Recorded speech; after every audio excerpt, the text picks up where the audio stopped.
Admiral Eventi's flagship hung in orbit above training station. Vera 7, like a metal moon designed for war.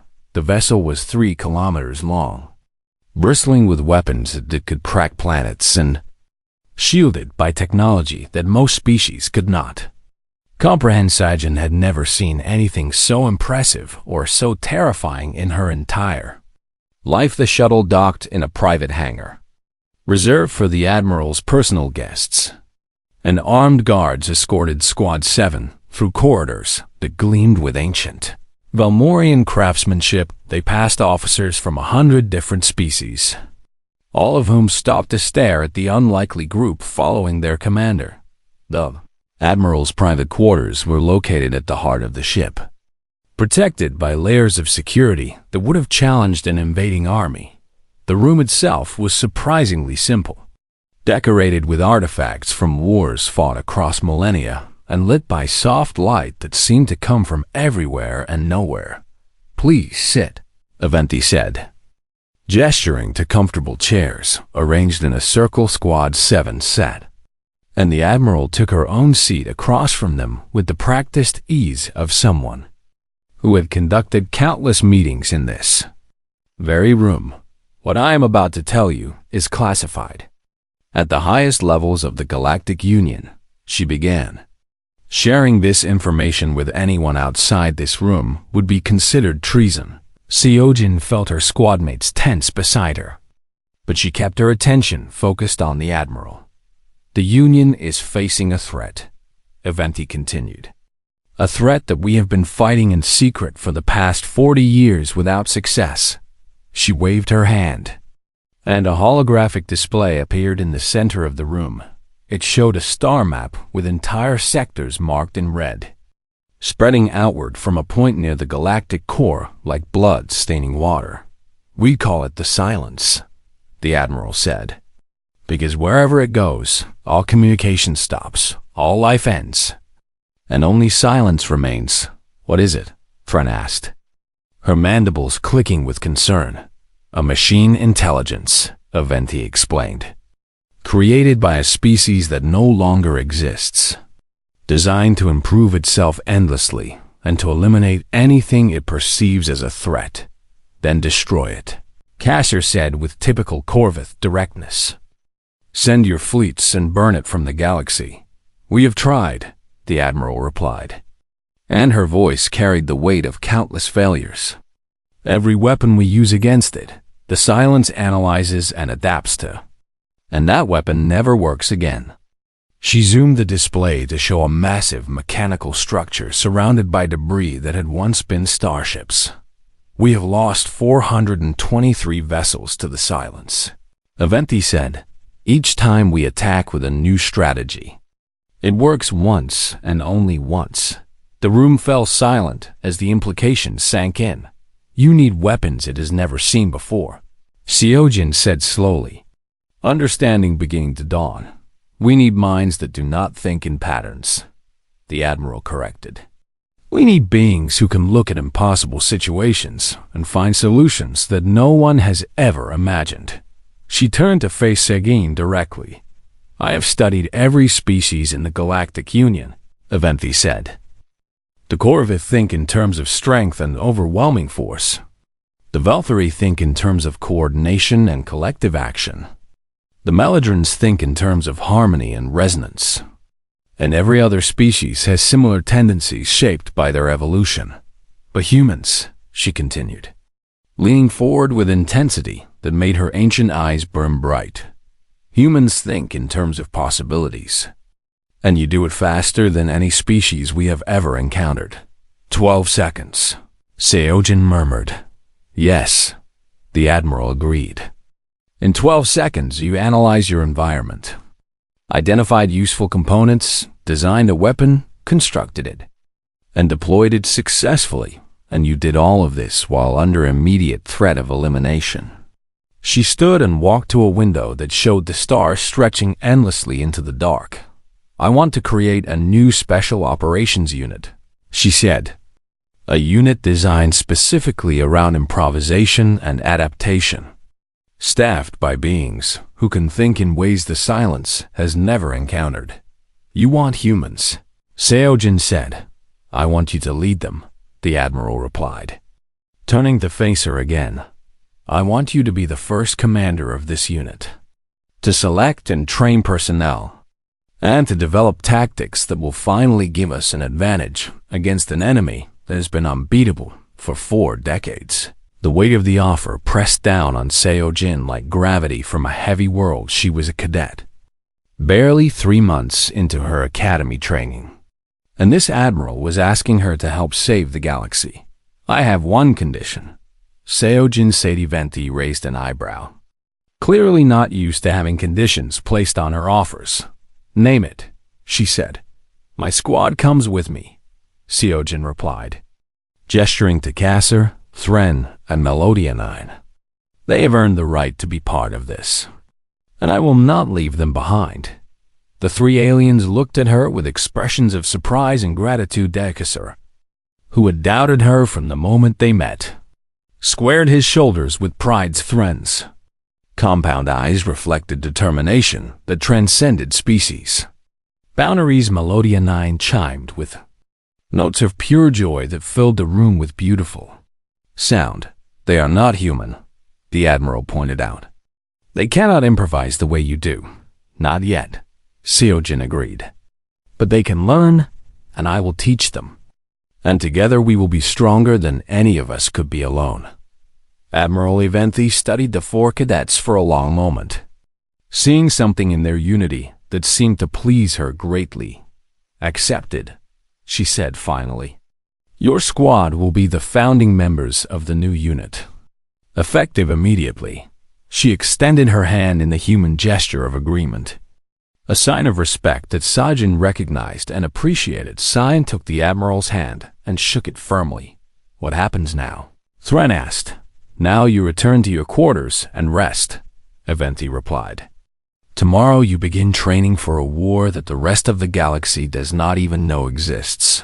She paused, and something like hope flickered across her ancient features. The silence has never encountered a species like humanity, she said. It has adapted to logic, to strength, to technology, to every weapon we have ever created. Her eyes met Seojin's. But it has never adapted to chaos, she finished. And that is exactly what you represent. Squad 7 left the Admiral's quarters and returned to the shuttle that would take them back to the stations. They traveled through the darkness between the flagship and their temporary home. Thren turned to Seojin with curiosity in her compound eyes. What will we be doing? She asked as Seojin looked out the shuttle window at the stars, at the galaxy that faced a threat it could not defeat with conventional methods, at the endless possibilities that existed in the space between problems and solutions. Whatever we have to, she said. The shuttle descended toward Training Station Vera 7, carrying 4 cadets whose lives had changed forever in the span of a single day behind them. The Admiral's flagship began preparations for operations that would remain classified for years to come and far across the galaxy. In sectors marked red on classified maps, the Silence continued its relentless advance. It analyzed and adapted and consumed, confident in its superiority over every form of life it had ever encountered. It had no way of knowing that everything was about to change. It had no way of knowing about the human who built fire from nothing in 12 seconds. It had no way of knowing that the galaxy had finally found a weapon it could not predict. And when it finally learned these things, it would already be too late. The age of improvisation had begun. The data core was exactly where the mission briefing said it would be, sitting on a pedestal inside the abandoned research outpost. Like a prize waiting to be claimed, Sejin let Kasser carry it back to the extraction point, because she understood that he needed to feel useful after watching her destroy 12 drones. With a weapon made from garbage, they completed the mission in record time. They were the only squad to pass the assessment. After the MP event in the 200-year history of the Galactic Union Military Academy, No squad had ever accomplished what Squad 7 accomplished that day. Word spread through the station faster than light could travel through space. By the time Sojin and her squad mates reached the debriefing room, there were already crowds gathering in the hallways to catch a glimpse of the human who had built fire from nothing. "Is it true?" a young Thracian asked, his aquatic eyes wide with disbelief. "Did you really destroy an entire drone swarm with your bare hands?" "I used tools," Seojin corrected him quietly. "Tools you made yourself," Thren added. And there was pride in her voice that Seojin had never heard before. Tools she invented on the spot from broken equipment and plants and rocks. The crowd murmured with amazement. And Seojin felt uncomfortable with so many eyes focused on her. She had never wanted attention. She had only wanted to prove that humans belonged here. Commandant Zalvik met them at the debriefing room door, and his expression was impossible to read. "Inside," he ordered. "All of you." The debriefing room was not empty. A dozen instructors from different species filled the seats around the central table, and every single one of them was staring at Seojin with expressions ranging from disbelief to fascination to something that might have been fear. "Sit." Zelvik commanded. Squad 7 took their seats, and Sajin noticed that her squad mates positioned themselves around her like an honor guard. The main display screen flickered to life, showing footage from the combat dome. Seojin watched herself sprint toward the crash transport, grab the fuel canister, receive the filter from Thren, wrap the vines around the nozzle, strike the rocks together, and unleash fire upon the drones. The whole sequence took 12 seconds. The instructors watched in silence, and when the footage ended, no one spoke for a long moment. "Play it again," said a Melodron instructor whose crystalline body was darker than Melodia 9, indicating advanced. Gizelvik played the footage again, slower this time, demanded a Valkyrie with silver markings on her carapace. The footage played at quarter speed, and now the instructors could see every movement of Seojin's hands, every decision made in fractions of seconds, every connection formed between components that should never have worked together. "How did she know?" the Valkyrie asked. "How did she know which rocks would create sparks? Humans learn these things as children," Seojin explained, keeping her voice calm and even. "We learn to make fire, to build shelters, to find food and water in hostile environments, because our planet requires it." "Your planet," Zelvik said slowly. "Tell us about your planet." Seojin considered the question carefully before answering. "Earth is what the Galactic Union classifies as a Category 7 death world," she said. "Our gravity is higher than average. Our atmosphere is full of corrosive oxygen. Our weather patterns are violent and unpredictable, and 70% of our surface is covered with water that can kill most species within minutes." The instructors shifted uncomfortably in their seats. "Our planet hosts millions of species," Seojin continued, "and most of them are trying to eat each other at any given moment, including the plants, including the fungi, including organisms so small you cannot see them without special equipment. And humans survived this." The Melodron instructor asked. "Humans survived this without claws, without armor, without venom, and without any natural weapons worth mentioning," Seojin confirmed. "We survived because we learned to use our environment as a weapon, because we learned to see possibilities where other species see only obstacles." Thren leaned forward, her compound eyes bright with understanding. "This is why you walked through the station at night," she said. "You were cataloging resources." "Yes," Seojin admitted. "How many items did you memorize?"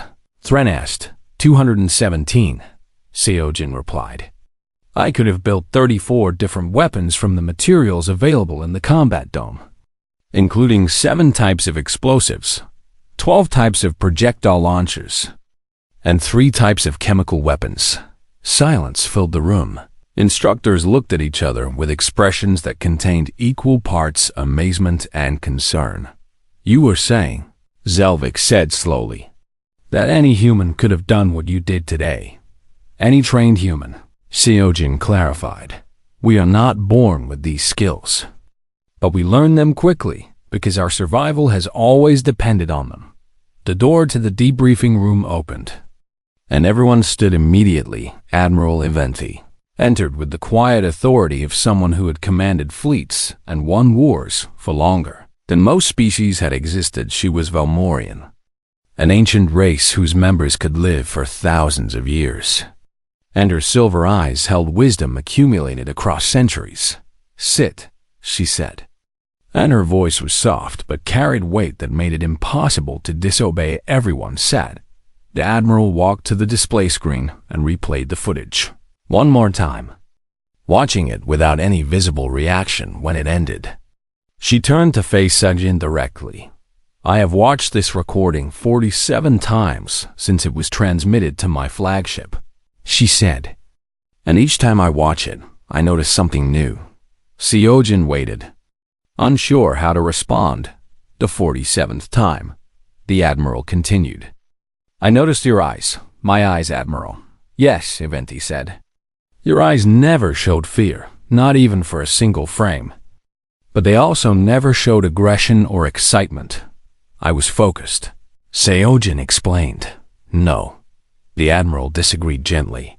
You were doing something that felt natural to you. Something that required no emotional investment because it was simply what needed to be done.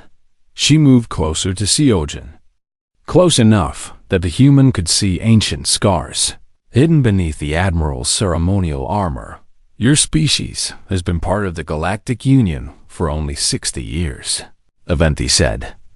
In that time, you have been dismissed as primitives, tolerated as curiosities, and occasionally praised for your resilience. I am aware, Seojin said carefully, but no one, the Admiral continued, has ever asked the right question about humanity. What question is that, Admiral? Eventi smiled.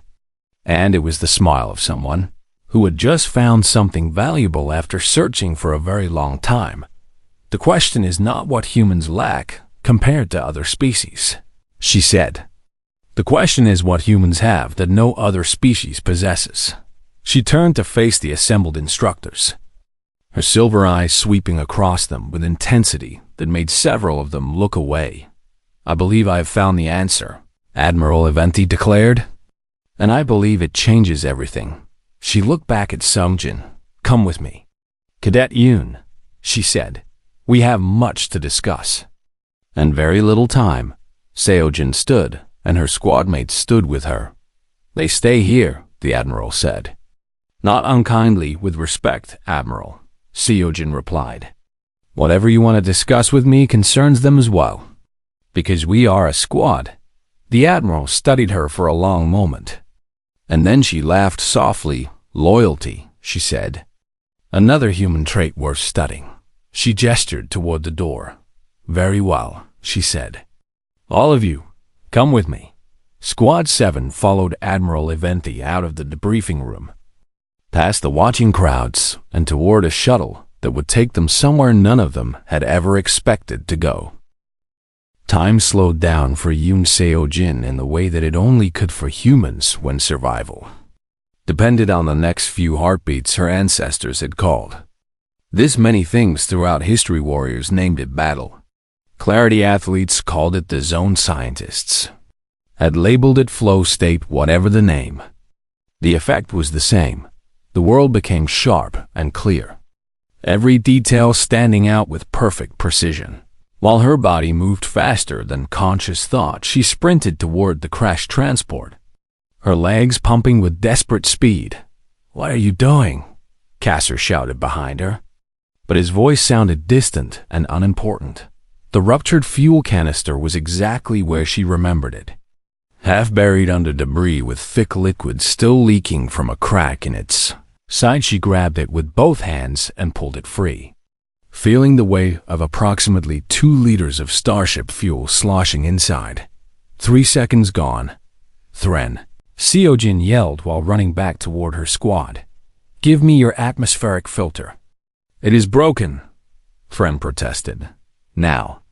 Seojin commanded with a voice that allowed no argument. Something in her tone made the Valkyrie obey without further question. The filter was a cylinder about the length of Seojin's forearm, designed to purify breathing air for species that could not handle standard atmosphere. The electronics were dead, but the pressurized gas chamber was mechanical and still fully charged. 6 seconds. Gon Seojin dropped to her knees in the soft ground, her hands already working with speed that seemed impossible. She had practiced similar constructions thousands of times during her training on Earth, building fire-starting tools and improvised weapons from whatever materials were available. Her instructors back home had called her obsessive. Her fellow trainees had called her crazy right now. Her obsession was about to save 4 lives. She connected the fuel canister to the filter using a strip of flexible material torn from her own uniform. The seal was not perfect, but it did not need to be perfect. It only needed to work for about 30 seconds. 8 seconds. Gone. The vines, Seojin said, pointing at the oily plants growing nearby. Melodia, bring me a handful right now. The crystalline being hesitated for only a moment before floating to the nearest vine and tearing away a section with surprising strength. She brought it to Seojin, who wrapped the fibrous material around the fond end of the filter to create a nozzle. The flammable sap would ignite first and provide sustained combustion for the fuel spray. 10 seconds. Gone. The drones were 15 meters away now, close enough that Seojin could see the individual weapon barrels extending from their spherical body. She had maybe 5 seconds before they opened fire. Everyone get behind me, she ordered. Kasser actually obeyed. Too stunned by what he was witnessing, Argethrin and Melodia 9 moved without hesitation, placing their trust in this small human who seemed to know exactly what she was doing. 11 seconds. Gon Seojin needed fire. She needed it immediately. And she had no lighter, no matches, and no electronic ignition system, but she had something better. She had knowledge. Her right hand grabbed 2 specific rocks from the ground. One she had noticed earlier because of their particular mineral composition. One was high in iron content. The other contained enough sulfur to smell faintly of rotten eggs. She struck them together once, twice, 3 times in rapid succession. Sparks flew. 12 seconds. Vine-wrapped nozzle caught fire just as the first drone reached optimal firing range. Seojin squeezed the filter trigger, and pressurized gas shot the fuel through the burning nozzle in a stream of liquid death. The flame that erupted from her improvised weapon stretched 7 meters into the air, a roaring column of orange and yellow that turned the dim jungle clearing bright as day. 3 drones flew directly into the fire stream and melted instantly, their metal bodies unable to withstand temperatures that exceeded their operational limits. Seojin swept the flame left and then right, painting destruction across the drone formation with smooth movements that spoke of absolute control. 4 more drones fell, their sensors exploding and their weapons detonating in small secondary blasts. The remaining 5 drones tried to scatter, their programming suddenly recognizing a threat they had not been designed to counter. Seojin tracked them with her weapon, leading her targets the way hunters had led targets since the invention of ranged weapons. The fire found them one by one in the observation room above the combat dome. Commandant Zelvik stood completely still with his mouth slightly open. His aide had stopped breathing. Every instructor in the room had turned away from their own screens to watch what was happening in clearing. 7. That is not possible. Someone whispered. Zelvik said nothing, but his eyes were fixed on the timer display in the corner of his screen. The moment the human had started moving to the moment the first flame appeared. 12.03 seconds. She had built a functional flamethrower from salvaged materials in 12 seconds. Last drone fell in a shower of sparks and melted components, and silence returned to the jungle. Clearing. Seojin lowered her weapon, which was already burning through the last of its fuel. Her hands were steady, Her breathing was calm. Her squadmates stared at her as if she had just performed a miracle. "What?" Kasser managed to say, his voice barely above a whisper. "What did you just do?" "I improvised." Seojin replied. Simplethren's mandibles clicked in a pattern that Seojin had learned to recognize as extreme shock. "You built a weapon," the Velthari said slowly. "You built a weapon from garbage and rocks and fire in the time it takes me to blink twice. Humans have been making fire for a very long time," Seojin explained while discarding the now useless remains of her flamethrower. "It is something we are good at." Melodianine chimed with notes of pure amazement, her crystalline body glowing brighter than Seojin had ever seen. "The Academy files said humans had no special abilities," she said. "The Academy files were wrong," Seojin replied. She looked at her squadmates. These aliens who had doubted her and dismissed her, and assumed she would be a burden to their team. "We still have a mission to complete," she reminded them. "The data core is not going to retrieve itself." Kasser straightened his posture and looked at Seojin with new eyes. Whatever he saw made him nod slowly with something. That might have been respect. "Lead the way." He said it was the first time anyone at the Academy had asked a human to lead anything. Seojin did not smile, but she felt something warm in her chest as she turned north and began walking toward their objective behind them. The burning remains of 12 drones sent smoke rising toward the artificial sky in the observation room. Commandant Zelvik finally remembered to breathe. He reached for his communication device with hands that were not quite steady. "Get me Admiral Eventhi," he said to his aide. "She needs to see this footage immediately." The timer on his screen still showed those impossible numbers, 12.03 seconds. The Academy had never seen anything like it. The galaxy had never seen anything like it, and deep in the jungle, a human woman continued walking toward her objective while her alien squadmates followed behind her with expressions of wonder on their very different faces. The combat dome was the largest structure on Training Station Vera 7, a massive sphere that could simulate any environment from any world in the known galaxy. Today, it had become a jungle. Seojin dropped through the entry portal with her squad, and her boots hit soft ground covered with alien vegetation that glowed faint purple in the dim light. The air was thick and humid, filled with the sounds of creatures that existed only as computer programs but could still hurt you if you were not careful. "Mission briefing," Thren announced, reading from the data tablet strapped to her forearm. "We must retrieve a data core from an abandoned research outpost located 3 kilometers north of our current position." "Simple enough," Kasser said with confidence that bordered on arrogance. "We move fast, grab the objective, and return before any other squad can match our time." Melodianine chimed softly, her crystalline body casting rainbow patterns on the nearby leaves. "The briefing mentions Hunter-class combat drones patrolling the area," she said. "We should proceed with caution.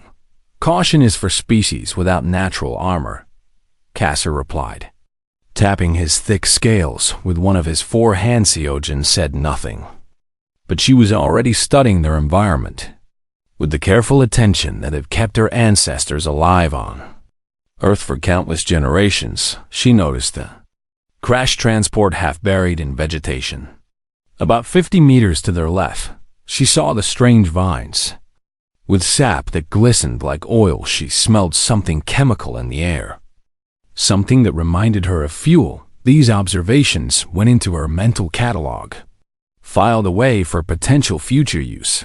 "Move out," Kasser ordered, taking point without asking if anyone else wanted to. Thren fell in behind him, her multiple legs carrying her smoothly over the uneven terrain. Melodianine floated beside Seojin, and the human noticed that the crystalline being moved almost silently despite her seemingly fragile form. They traveled for 20 minutes without incident, and Kasser grew more confident with every step. "This assessment is nothing," he declared. pushing through a wall of thick vegetation. I expected a challenge worthy of a Corvith warrior, not a simple retrieval mission. Perhaps we should remain quiet, Seojin suggested. Why? Kasser demanded, turning to look at her with obvious annoyance. Are you frightened? Human, I am practical, Seojin replied. Noise attracts attention, Kasser laughed. A harsh sound that echoed through the simulated jungle. Let them come, he said. I will show these drones what a real warrior can do. He pushed forward with even more noise than before. And Seojin felt something cold settle in her stomach. She had seen this kind of overconfidence before. It never ended well. The first drone appeared without warning, dropping from the canopy like a metal predator with glowing red sensors and weapons that hummed with deadly energy. Kasser reacted instantly, raising his plasma rifle and firing 3 quick shots that should have destroyed the machine. The drone exploded into fragments, and Kasser roared with triumph. You see, he shouted. Nothing can stand against. The electromagnetic pulse hit them before he could finish his sentence. Seojin felt the wave pass through her body like cold water, and every piece of technology within 50 meters died instantly. The lights on their weapons went dark. The displays on their armor flickered and faded to nothing. Even Thren's data tablet sparked once and then became a useless piece of plastic and metal. What happened? Melodia 9 asked, her musical voice carrying notes of confusion. EMP burst, Seojin said, checking her rifle and confirming what she already knew. The drones are designed to disable our weapons once we reveal ourselves. Kasser pulled the trigger on his rifle over and over, but nothing happened. His 4 hands squeezed the weapon so hard that the casing began to crack. This is impossible, he snarled. They cannot expect us to complete the mission without weapons. They expect exactly that, Thren said, understanding dawning in her compound eyes. This is the improvisation assessment, and they have taken away our tools to see how we adapt in the distance. They heard screaming. Other squads were discovering the same terrible truth, and based on the sounds, they were not handling it well. We must retreat, Kasser said. We will tell the instructors that the test was unfair. If we retreat, we fail, Seojin said. If we continue, we die, Kasser shot back. The drones are simulations, Seojin reminded him. They cannot actually kill us, but they can hurt us, Thren added. And they can eliminate us from the assessment with pain that feels very real. More screams echoed through the jungle. Closer this time, the sound of metal cutting through air told Seojin that the drones were sweeping the area in a coordinated pattern. They were hunting high above the combat dome, in an observation room filled with screens and holographic displays. Commandant Zelvik watched the chaos unfold with grim satisfaction. 17 squads already eliminated, his aide reported. And the EMP only activated 4 minutes ago. Expected, Zelvik said. No squad has ever passed the assessment after an EMP event in the 200-year history of this academy. Should we end the simulation early? The aide asked. No, Zelvik replied. Let them learn their limitations, especially the human.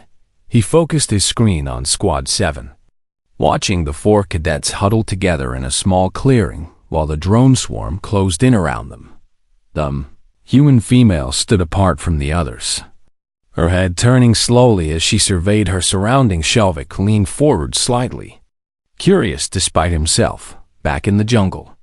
Seojin had stopped listening to her squadmates argue. She was thinking, processing, calculating. Her eyes moved across the environment, and her mind began connecting pieces that no one else could see. The crashed transport, with its ruptured fuel canister, the vines with flammable Sapthrin's damaged atmospheric filter that still held pressurized gas, even though its electronics were dead. 12 drones appeared at the edge of the clearing, their red sensors locking onto the squad with mechanical precision.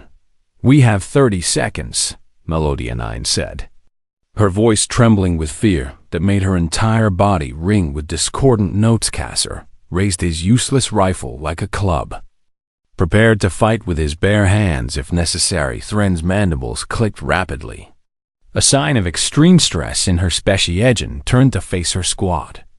And something in her expression made them all stop and pay attention. "What do we have?" she asked, her voice calm and steady. "Nothing," Kasser spat. "We have nothing wrong," Sojin said, and a small smile appeared on her face. "We have everything we need." The drones advanced, their weapons charging with high-pitched whines that promised pain. 20 seconds remained. Sejin began to move. The transport shuttle shook violently as it entered the atmosphere of Training Station Vara 7. And Cadet Yoon Seojin gripped her seat harness with both hands while keeping her face completely calm. She had spent 3 years earning this spot at the Galactic Union Military Academy, and she would not let anyone see her nervous on the first day. The other passengers in the shuttle were not human, and most of them had never seen a human before today. Tall reptilian Corvus with 4 muscular arms set across from her, his yellow eyes studying her with obvious doubt next to him. An insectoid Valkyrie clicked her mandibles in what might have been curiosity or disgust. Seojin could not tell the difference yet. "You are the human," the Corvus said, his voice deep and rumbling like stones grinding together. "I am," Seojin replied simply. "I am Kasser of the Third Clutch," he continued, lifting his chin with pride that seemed to fill the entire cabin. "And my family has produced warriors for the Union for 9 generations. Congratulations," Seojin said without any emotion in her voice. Kasser's eyes narrowed, and he clearly expected more of a reaction from her. The Valkyrie made a sound that might have been laughter, her compound eyes reflecting dozens of tiny images of Seojin's face. "I am Thren," the insectoid said, "and I have read about your species in the Academy files." "What did they say?" Seojin asked. "That you come from a death world," Thren answered, "but that you have no natural weapons, no armor, no venom, and no special abilities worth noting." "The files are accurate," Seojin admitted. Kasser snorted with amusement, and his 4 arms crossed over his broad chest in a gesture of dismissal. "Then why are you here?" he demanded. "The Academy is not a place for weak species to pretend they are warriors."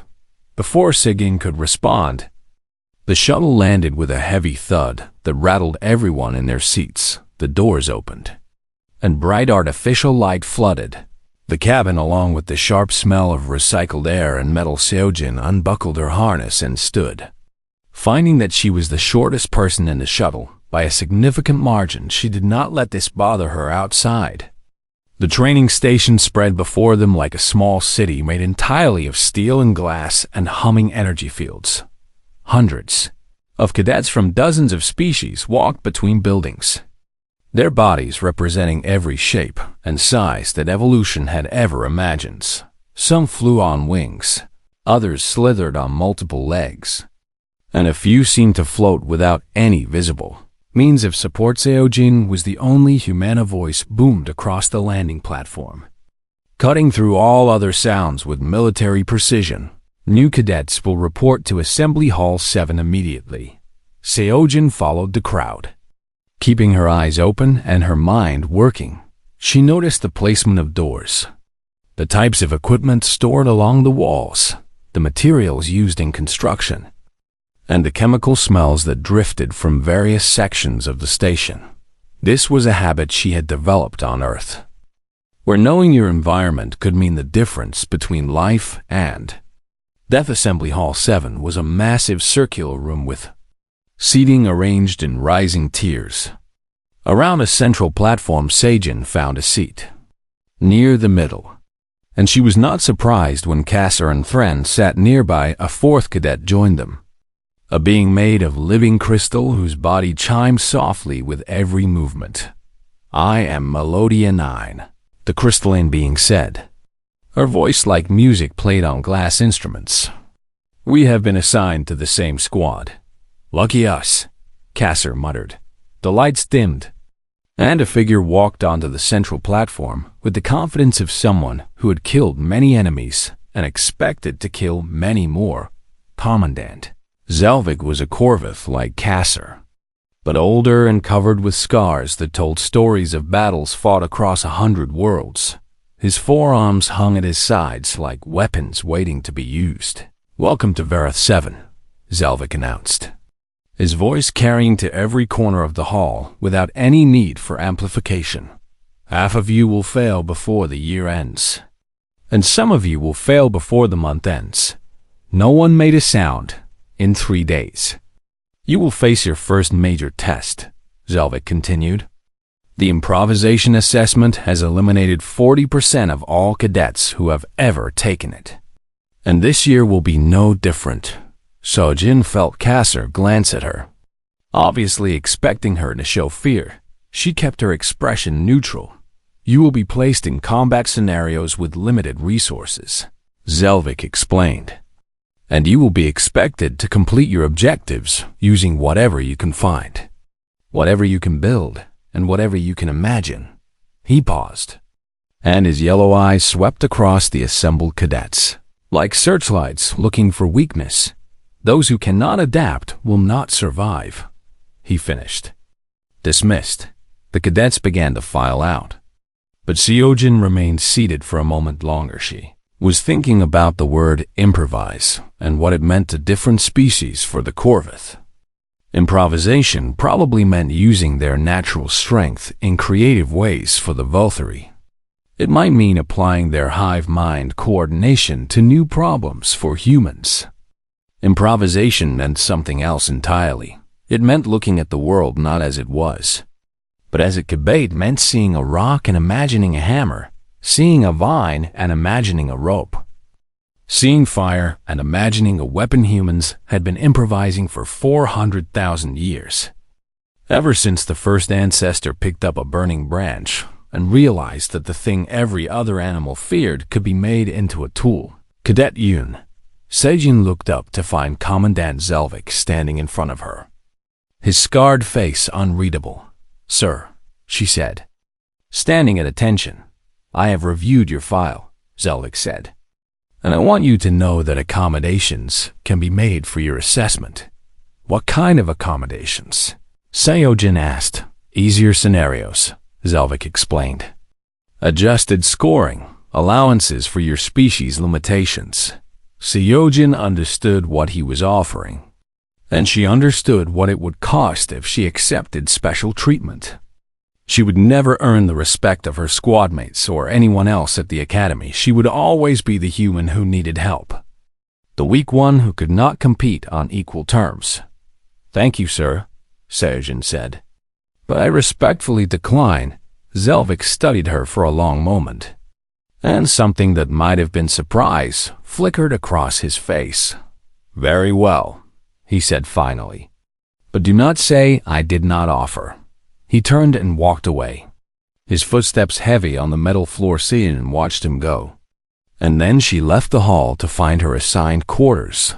That night, while her squadmates slept, Seojin walked through the station alone. She memorized the locations of storage rooms, maintenance closets, and emergency supply caches. She noted what chemicals were used for cleaning, what gases were used for atmosphere adjustment, and what fuels were used for the small transport vehicles. She picked up objects and tested their weight, their flexibility, and their resistance to heat. By the time she returned to her quarters, she had cataloged over 200 items that could be useful in an emergency. Her squadmates thought she was weak because she had no claws, no venom, and no armor. They did not understand that her greatest weapon was the thing between her ears. 3 days remained until the assessment, and Yoon Seojin intended to be ready for anything.